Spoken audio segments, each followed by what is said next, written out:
Hello!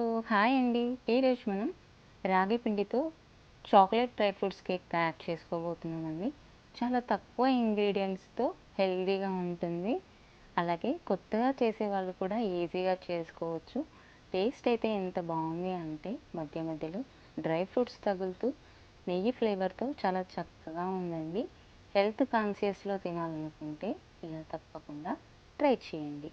ఇప్పుడు ఒక bowl తీసుకొని దాంట్లో అరకప్పు బెల్లం పొడి, అలాగే అరకప్పు పెరుగు, ఒక 3 టేబుల్ స్పూన్ల నెయ్యి, ఇవి చక్కగా మెల్ట్ అయ్యేంత వరకు కలుపుకోండి. చూసారు కదా, ఇలా బెల్లం మెల్ట్ అయిన తర్వాత దీంట్లో ఒక ముప్పావు కప్పు రాగి పిండి వేస్తున్నాను. అలాగే 1 టేబుల్ స్పూన్ కోకో పౌడర్, పావు టీ స్పూన్ ఇలాచీ పౌడర్ వేస్తున్నానండి.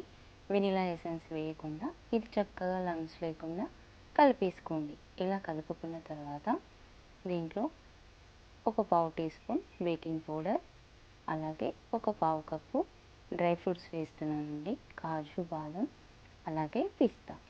ఇవన్నీ వేసిన తర్వాత చక్కగా కలుపుకోండి.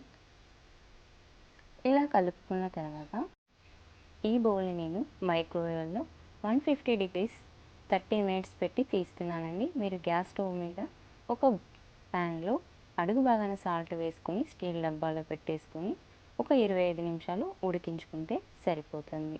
చూసారు కదా, ఇలా చెక్ చేసుకున్న తర్వాత టూత్పిక్కి అంటకుండా వచ్చింది. పైనుంచి ఎక్స్ట్రా టేస్ట్ కోసం చాక్లెట్తో గార్నిషింగ్ చేశానండి. చూసారు కదా, ఎంతో హెల్తీగా రాగి చాక్లెట్ సింపుల్గా రెడీ చేసుకున్నాము. ఇంత హెల్తీ కేక్ని మీరు కూడా తప్పకుండా ట్రై చేయండి. మళ్ళీ మళ్ళీ చేసుకోవాలనుకుంటారు, అంత టేస్టీగా ఉంది. వీడియో కనుక మీకు నచ్చినట్లయితే లైక్ అండ్ సబ్స్క్రైబ్ చేయండి. ఇంగ్రీడియంట్స్ డిస్క్రిప్షన్లో ఉన్నాయి, చెక్ చేయండి.